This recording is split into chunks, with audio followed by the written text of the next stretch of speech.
자, 철탑 접지. 과도 특성이 어떻게 되냐. 15옴, 15옴 이렇게 돼 있죠. 여기 딱 보면은, 과도 접지장이 15옴, 20옴, 30옴입니다. 그냥. 어렵진 않죠. 과도 접지장이 뭐지? 다른 용어로? 여러 가지 용어가 있는데. 한 5개가 더 있는데. 과도 접지장을 했는데 다른 얘기를 못 하시면 어떡합니까? 예, 고임피던스, 서지 임피던스. 예? 여러 가지 나왔죠. 과도 접지장이 뭐라고? 임피던스 아닙니까? 임피던스. 고위 임피던스, 특성 임피던스, 서지 임피던스. 예? 그거 5개 있다고 제가 얼마나 말씀드렸습니까? 절대로 잃어버리시면 안 됩니다. 똑같은 얘기인데, 지금 얘기하니까 못 알아듣지 않습니까? 지금. 그러니까 똑같은 얘기인데, 질문의 과도 접지장을 설명하세요. 그럼 이게 뭐였지? 이렇게 나온다는 얘기죠. 송전선을 진행하는 전압 전류의 뭐 B다. 특성 B다. 왜? R은 I분의 V 아닙니까? 임피던스라면서요. R은 I분의 V니까 전압과 전류의 어떤 특성의 B가 바로 임피던스다 이겁니다. 그럼 이건 어떻게 돼요? 고유 임피던스라면서요. 고유로 딱 정해져 있다고 해서 누가 뭐 인위적으로 한 게 아니라 얘 부분에 딱 고유적으로 정해져 있는 부분이라고요. 과도시에 고유된 상태에서 발생하는 특성을 가지고 있는 임피던스다. 뭐 이렇게 애워주시라고 제가 말씀드렸죠. 그래서 그러면 이 접지장을 저감하게 한 부분이 어떻게 하냐고요. 아까 얘기했죠. 매설지선. 예. 가끔 초성 퀴즈를 쓸까요? 재밌어 하시는데. 예? 금속판 매설한다. 이거 뭐 더 까는 거죠. 더 깐다 이거죠. 접지장 들어가는데 더 까는 겁니다. 다. 신매전극 더 까는 겁니다. 근데 뭐냐? 쇳덩어리를 까느냐? 접지장 저감대 같은 건 옛날에는 뭐 인분도 깔고 그다음에 뭐예요? 동양산정 같은 거 보니까 뭐 이렇게 뭐 그 비료 같은 뭐 그런 걸로 해가지고 시멘트 비슷한 거를 이렇게 물에다 개가지고 거기 옆에다 이렇게 같이 땅 파가지고 묻어 놓더라고요. 또 이제 엑사이티 같은 경우는 봉에다 엑사이티 봉 하나 박는데 1억입니다. 이렇게 해놔가지고 여기다 접지장 저감대 넣어놓고 근데 이제 접지장대를 추가할 필요가 없다라고 얘기해서 이제 좀 얘기가 나왔었죠. 예. 얘가 시간이 지나면 뭔가 경화되고 없어질 텐데 왜냐면 유전양극법하고 똑같습니다. 예? 유예배, 유전양극법, 그 다음에 뭐 외부전화법, 배류법. 그럼 뭐니까 전식, 부식으로 방지하기 위해서 얘도 뭐니까 접지장이 안 나오니까 뭔가를 넣어서 그걸 화학작용해서 하는 거죠. 예? 화학작용에서 낮춰주는 겁니다, 지금. 방구형에서. 근데 그게 어느 시간이 지나면 없어질 텐데 안 없어진다고 하니까 접지봉에 대한 크기들 이렇게 나와 있습니다. 그것들은 한번 보시면 될 것 같고요. 접지장 측정하는 방법은 어떻게 돼 있다? TL 접지. 이건 뭡니까? 트랜스미션 라인 접지인데 이게 철탑 접지장 이제 철탑이죠. 철탑이 결국 TL입니다. 근데 이건 어떻게 적정을 하냐? 그래서 여기 보시면 이쪽으로 하고 이쪽으로 해가지고 그걸 여러 번 측정해가지고 본다. 그럼 안 나오면 어떡합니까? 지금 여기도 보시면 매설지선처럼 철탑이 요겁니다. 요게 TL이 이렇게 돼 있습니다. 철탑에 대해서 이렇게 돼 있으면 그 접지 부분을 어떻게 하냐 이거죠.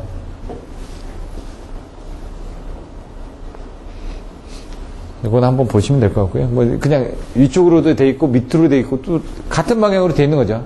포위를 하는 거죠. 한마디로 이렇게 포위를 해서 매설지선 같은 거 어떻게 합니까? 이렇게 대각선이라고 얘기를 했죠. 그냥. 근데 측정을 할 때는 이 양쪽으로 가면서 왜냐면 요 기준으로 해가지고 가면서 보는 거죠. 어느 정도 떨어뜨린 상태에서. 왜냐면 떨어뜨리지 않으면 이 전이 자체가 비슷하게 되니까. 왜냐면 그 기준으로 해서 이게 전이가 이렇게 나오거든요. 나중에 원어의 사전극복 같은 거 측정하실 때 보면요. 그걸 측정하면은 얘 주위에 이렇게 반원구의 어떤 그 에너지 영역이 이렇게 미쳐진다고 합니다. 왜? 인덕턴스하고 똑같이 전류가 흐르면 그 주변에 자기장이 생기는데 어떻게 이 위로 생기는, 땅 위로 생기는 건 볼 필요가 없지 않습니까? 왜? 우리는 접지정이니까 땅속만 보면 되니까 반구형으로 이건 필요 없으니까 반구형으로 여기를 접지봉을 작은 걸 기준으로 해서 이렇게 요 영역에서 이렇게 나타나겠죠. 그러면은 요걸 기준으로 딱 보면은 마찬가지로 전압이 이런 식으로 이제 떨어지는 거예요. 이렇게. 영향을 미치니까. 그럼 여기서는 어떻게 영향을 믿는다는 얘기죠. 그래서 거기서 어느 정도 떨어뜨린 지역을 가야지 얘가 이렇게 완만한 요 내용이 나올 거 아닙니까? 여기는 과도한 부분이고 여기 평평한 부분이니까. 그래서 그거를 이제 여기는 65m 떨어뜨려야 된다는 얘기죠. 그 다음부터는 떨어뜨린 상태는 어떻게 하십니까? 그 다음부터는 요거하고 평행하게 가면서 1.5m 단위로 찍어라 이거죠. 그러면 옆에서 뭘 대더라도 뭐 거의 비슷한 영역들이 되는 거죠. 이렇게 보면은 지금 요 거리 아닙니까? 요게 거리고 그럼 여기서 이렇게 쭉 가면은 얘가 거리가 멀어지는데 그걸 떨어뜨린 부분을 어느 정도 일정하게 떨어뜨린 상태에서 하란 얘기죠.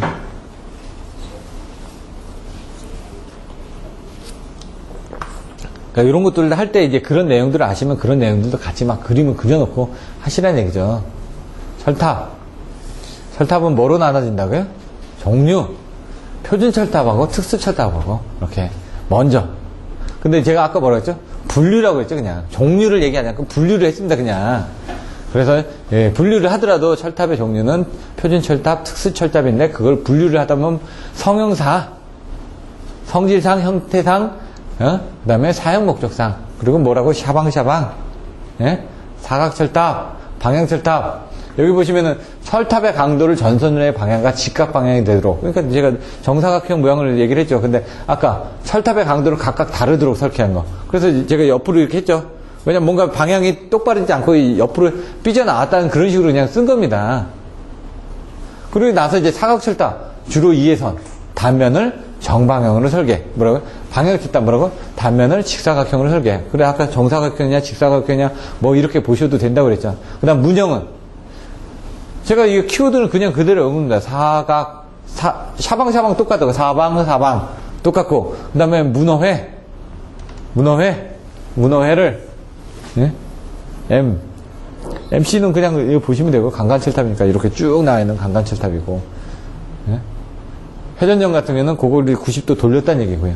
사용목적상. 그럼 직각, 억내, 예? 인내, 또 이렇게 나왔다고 하죠. 직각, 억내나 인내나, 예? 인류철탑이냐, 억류철탑이냐, 똑같다는 얘기죠. 그리고 나서 이제 A, B, C, D, E. 이렇게 외워주시라고요. 근데 이 D형 철탑은 우리나라에 쓴다? 안 쓴다. 예? 내장철탑 정도만, 이제 내장철탑 같은 경우는 아까 뭐 태풍 매미라든가 이런 것들 때문에 다 무너져 버리니까 다 무너지지 않게끔 뭔가 하나 잡아주는 부분이 필요하니까요. 3도, 20도, 뭐 이렇게 나왔었죠. A형, B형, C형. 이런 내용들 나왔으니까 보시면 되고요. 에너지 손실 전에 또 철탑이 아까 몇 페이지에 있었냐면은 이렇게 보시면서도 여러분 수시로 이걸 가서 보시라는 얘기입니다, 지금.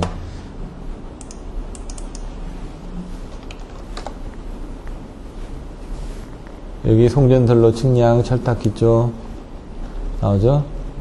라이너 플레이트 이렇게 해가지고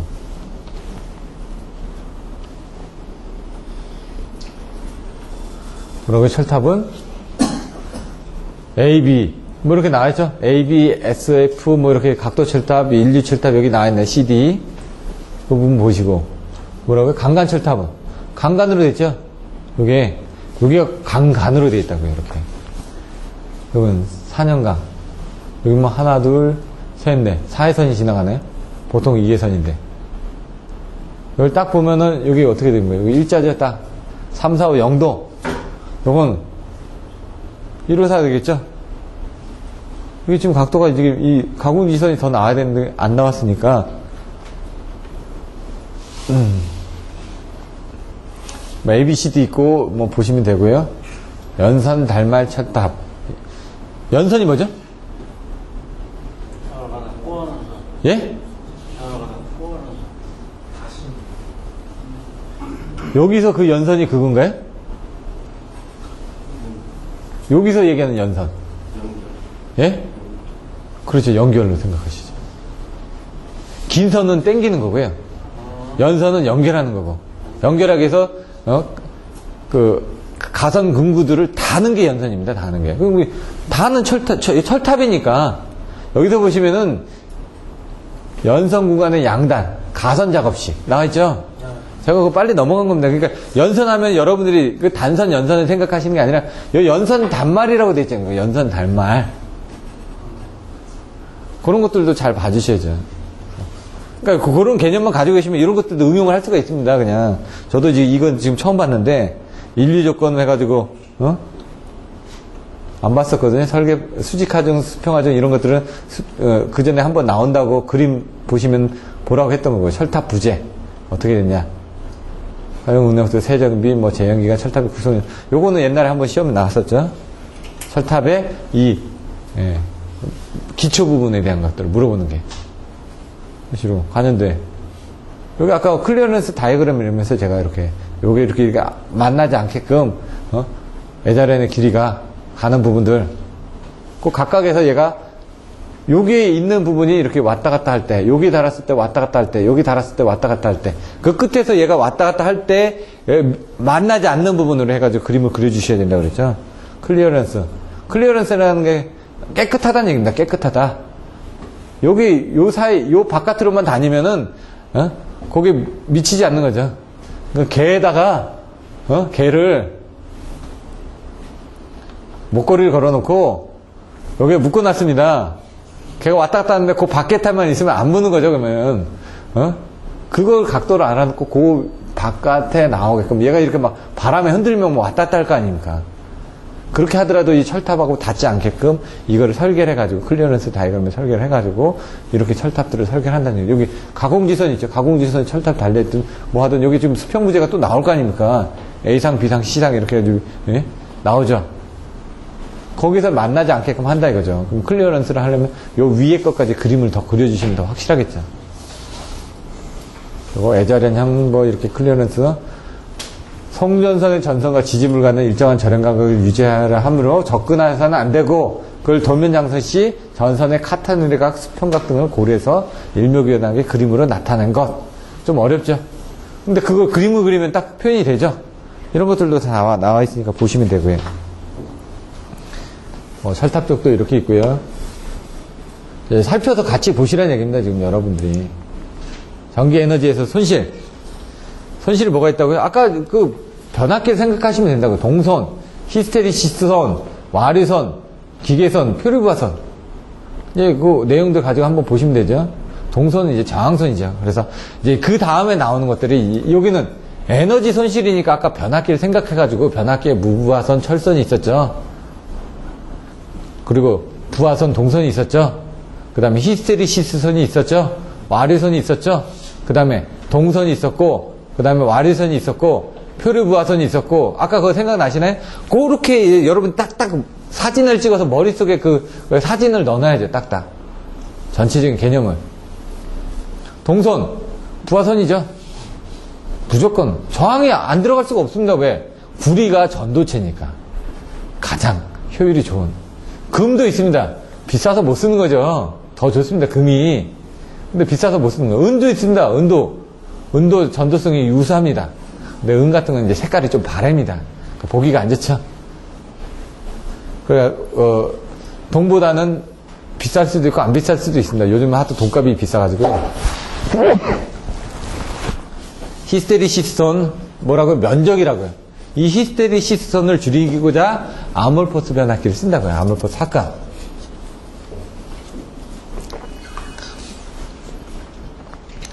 유전체선, 절연체죠. 그럼 이제 케이블을 보겠습니다. 요거에서 무시하고 탄델타가 이거죠. 유전정접.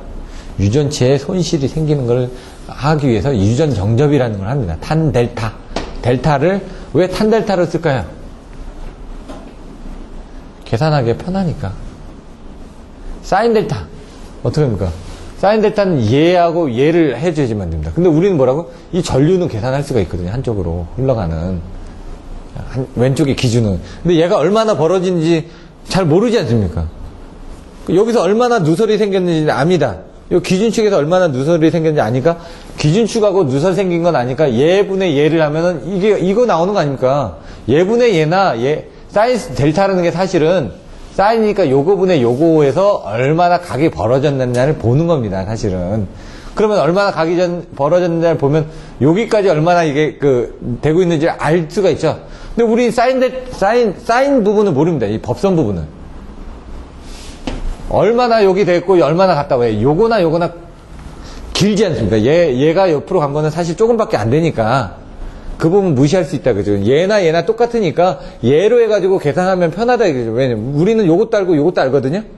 측정을 해보면. 근데 요게 얼마나 갔는지를 모르니까 그걸로 이제 대신해서 계산한다 이겁니다. 결국 나중에 보면 그 사인 델타가 원래는 계산식은 사인 델타인데 그걸 탄 델타로 해가지고 그냥 근사 계산을 한다. 이런 정도의 내용입니다. 케이블의 손실에는 뭐가 있다고요?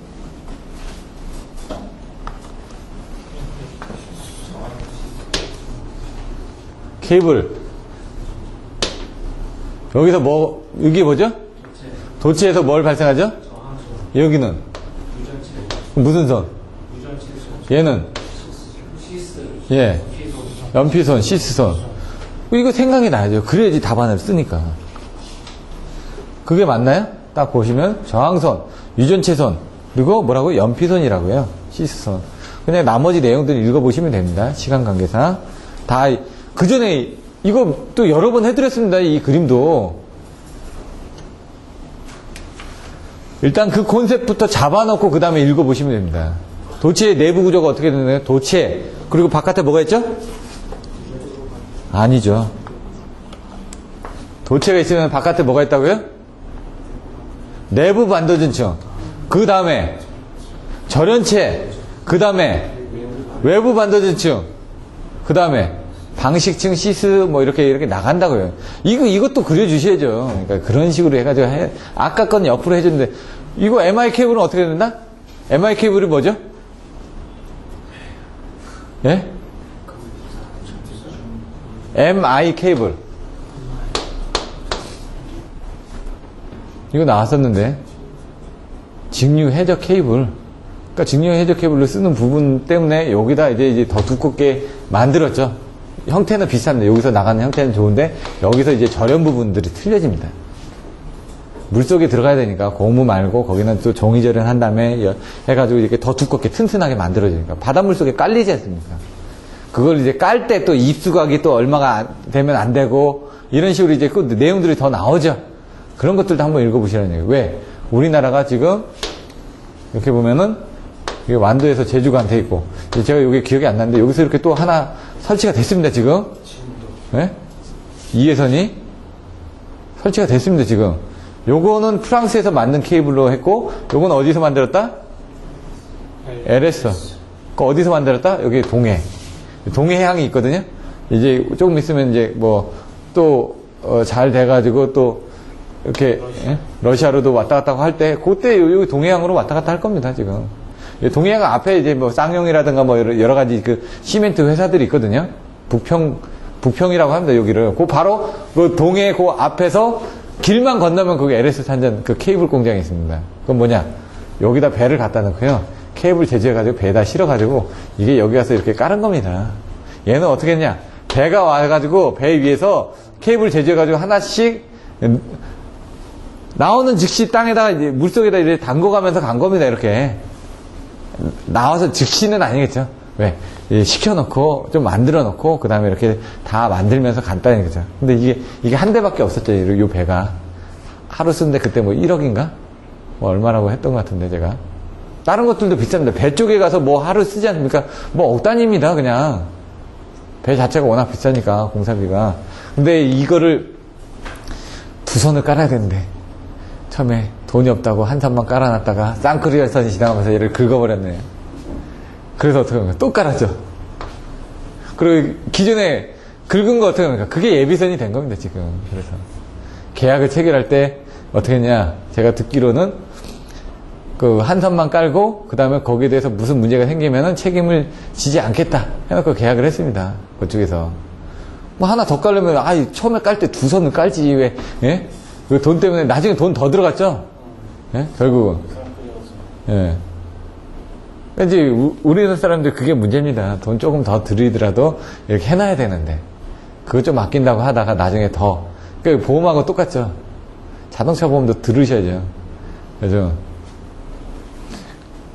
그 예를 들어 자동차 사고 나서 1년 안에 뭐 보험료 조금만 더 내면은 사고 나서 폐차될 정도로 되지 않습니까? 그럼 원래 차값을 돌려주는 그런 그 특약도 있습니다. 1년까지만. 근데 보험료를 더 내야 되거든요. 근데 그런 건 안 가르쳐 줍니다. 걔네들. 그런 것들도 잘 알아보고 하시면 됩니다. 뭐 보험료는 좀 들어가지만 예를 들어 뭐 1년 안에 1년만 지나다도 감가상각비 많이 떨어지지 않을까요? 차값이. 뭐 보통 한 20% 떨어지거든요. 첫 번째. 그래서 10%에서 20%가 떨어지는데 이제 차종에 따라서 10% 떨어지는 게 있고 20% 떨어지는 게 있습니다. 근데 이제 좀 차값이 비싼 건 20%씩 떨어지고요. 차값이 좀 싸고 좀 인지도가 높은 것들은 10% 정도밖에 안 떨어지죠. 그래서 10년 기준으로 해가지고 이제 떨어진다고 보시면 됩니다. 그래서 그 자동차 회사에 있는 사람들은 한 30% 정도 보전을 받고 합니다. 싸게 삽니다. 자동차 회사에 근무하는 사람들은. 그래서 뭔가 사가지고 3년 지나가지고 팔아도 자기는 본전입니다. 중고차로 팔아도. 왜? 싸게 샀으니까. 그 사람들이 와서 차 좀 쓰다가 또 바꾸고 또 내부적으로 사가지고 또 바꾸고 대신 이제 본인만 탈 수가 있고요. 뭐 3년에 한 번이라든가 그런 식으로 이제 기한이 딱 정해져 있습니다. 자주 이렇게 타는 건 아니고. 예를 들어 대한항공 뭐 저기 그 가족이다 그러면 1년에 한 20장 나오거든요. 무료 티켓. 그리고 이제 뭐 예를 들어 뭐 해외여행을 간다 그러면은 더 싸게 갑니다. 예를 들어 뭐 150만 원짜리를 간다 그러면 한 30만 원 정도에서 50만 원 정도에 가는 거죠. 그게 뭐냐, 티켓 값은 이제 싼데, 뭐, 공항 유류세라든가 이런 것들은 내야 되니까, 그거는. 그런 거 내고 가는 겁니다. 비행기 티켓 값은 공짜입니다. 단, 가족에 한해서. 예. 예. 나중에 이제 스튜어디스하고 결혼해도 그 사람이 타고 다닐 때만 하는 거죠. 누구 그런 사람 있으면 티켓이나 좀 얻어서, 놀러 가야 되는데. 요즘은 티켓팅 하기도 힘듭니다. 내년도 딱 5월 1일부터 5월 5일 사이에 딱 보십시오. 벌써 표가 없습니다. 표가 원래 없는 지역 같은 건 벌써 걔네들이 막아놨거나 이렇게 미리 빼놓죠. 항상 보면 100% 다 오픈을 해놓는 게 아니라 좌석의 몇 프로는 뭐 30%는 뭐 어디 여행사용 뭐 30%는 어디 거 해놓고 뭐 예를 들어 무료로 탈 수 있는 건 한 뭐 1% 정도 남겨놓습니다. 이건 KTX하고 똑같죠. KTX 타면 어떡합니까? 50% 할인. 저 들어가서 열심히 찍어보거든요? 한 달 전에 나가서 들어오면 금방 없어집니다. 그러고 나서 보면 인터넷을 해가지고 뭐 부산에서 서울 가는 거 50% 해가지고 자기네들이 샀을 거 아닙니까? 그러면 그거 한 20% 싸게 아니면 30% 싸게 해가지고 넘기고 거기서 또 코미션 받고. 결제해놓고 취소만 하면 되거든요? 결제해놓고 일단 그거는 이제 예약할 때 결제해가지고 만들어놓고 나중에 이틀 전에만 취소하면은 환급 받습니다. 반환. 그리고 그거 가지고 있다가 1인당 8장까지 되니까 그렇게 해놨다가 이제 맨날 가는 사람들한테 연락해가지고 싸게 나왔으니까 넘겨줘라. 넘겨주니까 선의의 피해자가 있죠. 옛날에는 뭐 5%씩 적립해주고 그랬는데. 저 같은 경우도 이제 많이 기차를 타고 다니니까. 근데 저는 싼 것만 타고 다니죠. 누구처럼 KTX 안 타고 다닙니다. 영등포에서 대전 가는 건 서울역 가서 대전 가나 똑같습니다. 시간이. 값이 2배가 넘어가거든요. 영등포에서 대전이 1200원, 1300원 이렇게 좀, 그것도 이제 평일이냐 주말이냐에 따라 좀 틀려지거든요. 근데 뭐 KTX 저 서울에서 가면 22,300원 뭐 이렇거든요. 무궁화호는 15,000, 새마을호는 15,300원 이렇게 합니다. 10,000원, 15,000원, 22,000원 이 정도 합니다. 그 22,000원짜리 50% 하면요. 11,000원입니다. 11,000원. 그러면 1,300원 타나 11,000원 타나 똑같죠. 열심히 두들기는데 안 됩니다. 그만큼. 근데 이제 철도도 이제 민영화가 된다고 합니다, 이제. KTX 뭐 수서발 해가지고 민영화하고 그러면 이제 더 살기 힘들어질 거거든요. 공공기관이. 그러니까 지금은 이제 돈을 벌어들이는 게 목적이 아니라 돈을 안 쓰는 쪽으로 이제 생각을 하셔야 됩니다. 고령화 사회 생각해가지고. 여러분들 기숙사 시험 공부하시는 것도 이제 나중에 그런 부분은. 참 걱정입니다, 저도. 돈을 많이 벌어야 돼요. 왜 밑빠진 덕이 많이 있기 때문에 집에서 딸린 식구들하고 마누라가 여기 하덕이 있다면 카드 결제 띵띵 올립니다. 이렇게 오늘 또 뭐 샀군 이렇게 열심히 또 일해야지 이런 겁니다. 네, 힘드시겠지만 더 좋은 미래를 위해서 이렇게 나와서 열심히 하시는 거니까 대신 옆에서 이렇게 위안을 받으시자니까요. 여러분 혼자 하시는 거 아니죠? 여러분 집에 보면 10분이 지금 와서 수업을 들으시지 않습니까? 근데 여기만 있는 거냐? 아닙니다. 옆에 학원에도 있고 저쪽 학원에도 있고 지금 뭐 수십 명이 지금 듣고 있습니다. 그 안에서 더 열심히 해야지만 합격을 하니까. 누가 그러더라고요. 하늘이 알아줘야지만 된다. 뭐 해가지고 지천명을 해가지고 뭐 옛날에 뭐 한자로 했었죠. 그렇게. 자기가 힘들게 일한 걸 하늘이 알아주면은 자기 합격한다 이렇게 얘기하셨던 분들도 있습니다. 그래서 딱 보면은 내가 부족했구나, 기도가 부족했구나 이렇게 생각을 하시죠. 요거 보시고 이제 컨셉은 잡으셔야 됩니다. 도체, 저항선, 그리고 뭐 유전체선, 절연체의 유전체선 이렇게 보셔도 돼요. 시스의 연피선 이렇게. 시스의 시스손입니다. 그게 뭐 연피손이든 시스손이든 똑같은 건데 뭐 시스의 연피손 이렇게 얘기하셔도 되고. 예? 그 컨셉을 가지고 이제 보시면 됩니다. 가장 기본적인 건 저는 이제 그 정도 방향만 만들어 드리고, 그 다음에는 읽어보시면 됩니다.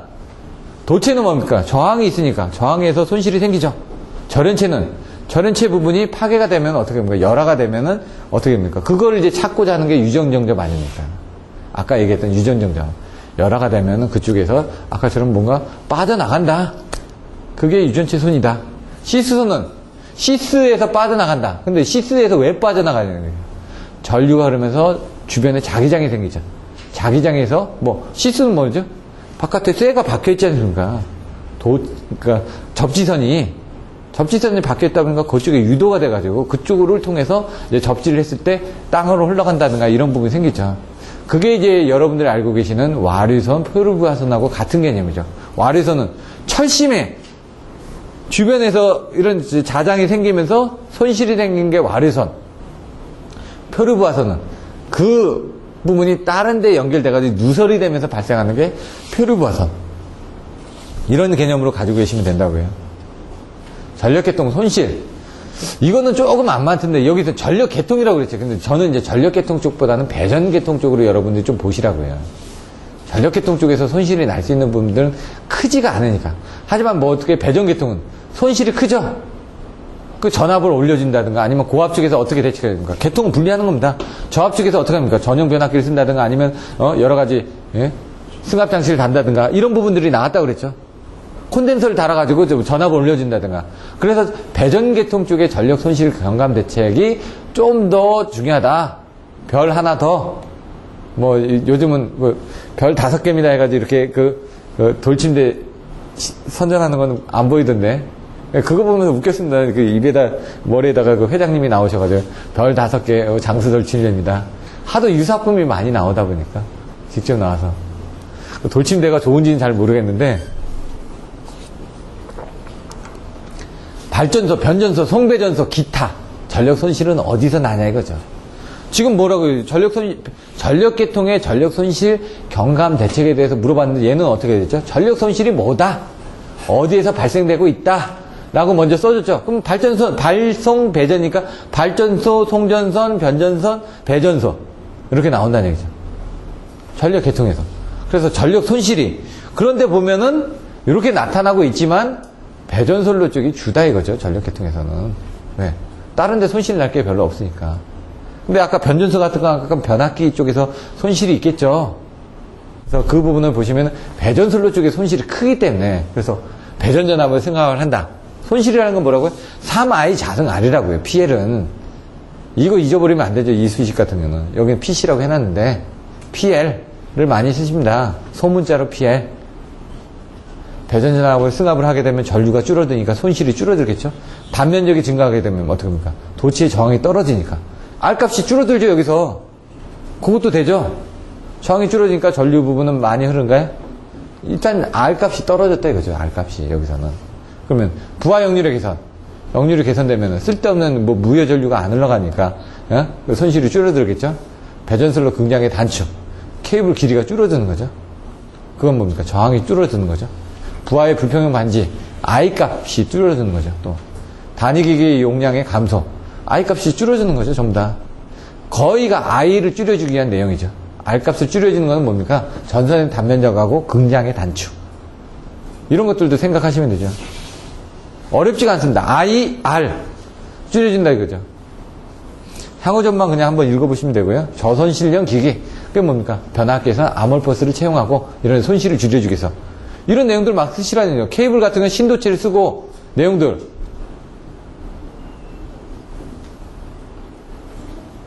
여러분이 알고 있는 내용들 막 갖다 붙여주시는 겁니다. 여러 가지로. 부하율 향상. 저번에 얘기했죠. 수등하라고 했나요? 부등하라고 했나요? 수용률, 부등률, 부하율, 수등하라고 그랬죠. 뭐죠? 처음에 수용률이 최설, 그 다음에 각각체, 그 다음에 평체, 예? 각각체, 합체, 평체, 뭐 이렇게 설체, 평체, 이렇게, 예? 평체 나와 있지 않습니까? 평균 전력, 최대 전력. 근데 뭐 부하율이니까 일정 기간 중에 뭐 최대 전력 손실하면은 일정 기간 중에 손실 뭐 이렇게 해가지고 나왔었지 않습니까? 그거 뭐 저번 주에 했습니다. 이거 지금 바로 몇 장 앞이냐면요. 437페이지에 있거든요. 지금 이게 몇 페이지냐면 454페이지입니다. 그러면 몇 페이지냐면은 16페이지 전에 있습니다. 16페이지. 바로 저번 주에 했던 겁니다.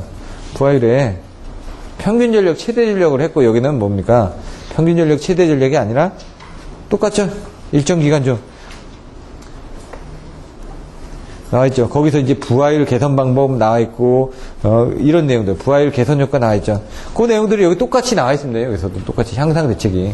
부하율 향상 대책하고 효과, 앞에서 했던 거 또 하는 겁니다, 지금. 그거만 따로.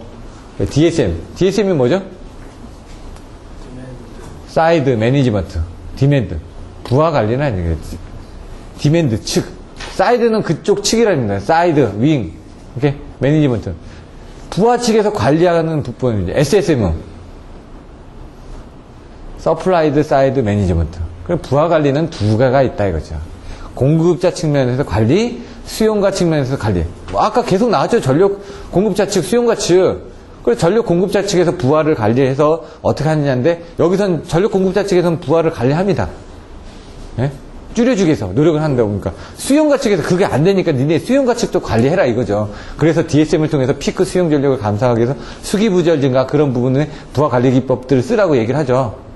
그래서 그렇게 하기 위해서 만들었던 것들이 뭐 피크 부하 이전이라든가 이렇게 하기 위해서 뭐 냉방형, 냉축형을 쓴다든가 이런 것들 이런 내용들이 나와 있는 겁니다. 이거 터보식, 냉동식, 양수시간 조정, 에너지 저장 장치 활용, 요금 제도 조정 뭐 이런 식으로 이런 것들은 실제적으로 하고 있는 거니까 직접 부하 관리, 간접 부하 관리 해가지고 이제 부하 관리 측면이 또 나눠져 있죠. 직접 부하 제어 같은 건 어떻게 하냐면 한전에서 직접 컨트롤합니다. 뭐 에어컨 같은 경우 딱 2시부터 4시까지 못 틀게 한전하고 딱 통신하고 있다가 피크 올라간다 그러면 그 1번부터 18번 수용가 에어컨 연결돼 있지 거기 조작자는 내려. 그럼 걔네들을 올리고 싶어도 못 올립니다. 저쪽에서 내려버렸으니까. 대신 전기요금을 깎아준다 이거죠. 기본요금을. 그 시간대 니네들이 우리한테 제어권을 주게 되면은 니네 전기요금 절약해줄게. 이렇게. 근데 요즘엔 뭐 인버터형 에어컨 나오면서 좀 많이 줄었기 때문에 뭐 사실 그런 직접 부하 제어라든가 이런 것들 좀 안 하고 있죠. 그런 게 이제 직접 부하 제어고 간접 부하 제어 같은 건 피크 제어를 해가지고 올라가면 전기요금 올라가니까 자체적으로 자기네들이 줄여주기 위한 부분 아니면 돈을 지원을 받아가지고 뭐 효율이 높은 뭐 고효율 전동기를 한다든가 아니면 뭐 40W짜리를 32W짜리로 바꿔준다든가 간접적으로 직접적인 거는 직접 컨트롤하는 거고 간접적인 거는 줄여주기 위해서 다른 노력을 하는 게 간접적인 노력이죠. 간접적인 노력들을 어떻게 하는지 내용들이 나와 있습니다. 이것도 한번 읽어보시고요. 다른 거하고 같이 비교해서 보셔야지만 됩니다. 신규 전원 개발 투자비 절감, 뭐 설비 이용률 투자 효과 증대, 발전율 향상 이렇게 나와 있죠. 전력 원가 결감 뭐 이런 부분들, 페란트 자기여자 현상 감소. 왜 부하율을 올려줌으로 인해 가지고 어떤 좋은 부분이 생기냐 이거죠. 그러니까 부하율을 해주기 위해서 어떤 부분을 해줘야 되냐. 이런 장점이 생기기 때문에 해줘야 된다 이겁니다. 딱 보시면은 요거는 중요하니까 나중에 또 써먹을 수가 있거든요. 다른데. 신규 전원 개발의 투자비 절감. 부하율이 올라가니까 어떻게 합니까? 더 부하를 안 만들어도 되죠. 아니 발전을. 효율이 좋아진다는 얘기입니다. 우리가 100을 보냈는데 그 전에 50밖에 안 썼는데 80을 쓰면은 그러면 또 만들 필요는 없죠. 측면에서. 그러니까 약간 개념은 틀려진데 설비 이용률이 늘어나니까. 그러면 투자 효과가 증대된다. 그럼 또 늘어주기 위해서 이만큼 쓰니까 왜 100원을 판매해가지고 80원을 받았으니까 지금 어느 정도 원가는 한 50원밖에 안 됩니다. 그 30원 가지고 또 투자를 합니다. 왜? 지금 이렇게 하면 장사가 잘 되는 거거든요. 그러니까 호텔에 공실률이 없이 잘 들어간다. 그럼 호텔 하나 더 짓는 거죠. 발전율이 향상된다. 왜? 거기서 손실이 일어나는 거죠. 왜? 부하율이 적으면 얘가 발전기도 어느 정도 적게 돌릴 거 아닙니까? 그럼 부하율이 좋다 보니까 발전기 잘 돌아가죠. 그러면 손실이 없으니까 얘는 원료 대비 아까처럼 돈을 더 많이 벌어들인 거죠. 100kW를 만드는데 100원이 걸렸습니다. 150kW를 만드는데 부하율 때문에 110원이 걸렸습니다. 그럼 우리는 150원에 팔고 110원에 원료비가 들었으니까 40원을 더 얻는 거죠. 왜? 기본적으로 돌리는 그 값이 있으니까. 그래서 뭡니까? 엔진 같은 거 시동 걸면은, 시동시도 꺼주면은 그 리터마저도 줄어든다. 그게 바로 이제 그 전기 자동차의 원리죠. 그래서 딱 자동차 딱 서면요. 엔진이 꺼집니다. 시속 몇 킬로미터 이하가 되면. 그리고 시속 몇 킬로미터 미만에서는 전기, 배터리로 저장된 걸로 가다가 그게 올라가게 되면 시동이 켜지면서 이제 넘어가는 거죠. 자동차가 쓰면 시동이 꺼집니다. 그럼 안 가냐? 배터리가 있거든요. 배터리로 전기로 이제 기동을 하면서 이제 그 이후에 이제 시동을 켜가지고 또 넣고. 그럼 배터리 충전은 어떡하냐? 회생제동을 하면 되죠. 가다가 이렇게 그 악셀레이터 뜨면 어떡합니까? 악셀레이터 떴는데 관성으로 돌죠? 가고 있지 않습니까? 그럼 그게 이제 발전기가 돼가지고 거기다 또 충전해주고. 이런 식으로. 배터리 충전은 어떡합니까? 이렇게 얘기하더라고요. 그럼 달리면서도 또 충전됩니다. 밟고 있으면 이게 제네레이터 돌리고 있지 않습니까? 지금. 그거로도 충전이 되고, 회생제동으로도 충전이 되고, 여러 가지. 근데 문제는 배터리 값이 비싸죠. 배터리가. 그 수명이 한계가 있고, 배터리가. 차량이 무겁습니다. 배터리를 그 밑에다가 다 깔아서 넣어야 되거든요. 자석 밑에다가. 배터리를 어디다 넣을 겁니까? 엔진하고 트렁크가 있는데 바닥 밑에다 깔아야 되니까. 그래서 이제 그 부분들이 좀 무거워지고, 그 다음에 이제 가격이 이제 배터리 가격이 1,000만 원 막 이렇게 하니까 비싸지고. 그래서 어떻게 하는 거지? 뭐 전기 자동차 하면은 뭐 싸게 해주겠다. 그래서 지역별로 같은 거 1,000만 원씩도 저기 보조를 해줍니다. 그러면 전기 자동차 사나 그 사나 똑같습니다. 한 7, 800만 원 보조해주거든요. 그럼 지역에 따라서. 그럼 이제 그거 몇 년 이상 굴리게 되면 돈이 남는 거죠. 저희 회사 같은 경우도 전기 자동차를 쓰면은 카 마일리지가 2배입니다. 2배까지는 아니더라도 값이 좀 됩니다. 그러니까 예를 들어 1km 운행하면 한 375원인가 받는데 그 전기 자동차 쓰면 500원 주나? 뭐 이런 식으로. 거기서 뭐 벌써 이제 차값이 비싸니까 그렇게 해주는 거죠. 그런 식으로 보존을 해줍니다. 더 장려하기 위해서. 왜 이제 앞으로는 기후 변화 협약 때문에 업체들한테도 자꾸 푸시가 들어오니까. ISO 5만1이 있습니다. 그걸 이제 땄거든요, 저희도. 뭐 이제 따는데 이제 돈이 들어갑니다. 막 그 직원들 막 교육시키고. 저는 이제 교육을 안 받았는데. 네, 그런 것들도 이제 관심을 가지고 계셔지면 됩니다. 나머지도 한번 읽어보시면 됩니다. 잠깐 쉬었다가 초고압 성전 개통. 여기 보면 아까처럼 잠깐 쉬었다 하도록 하겠습니다.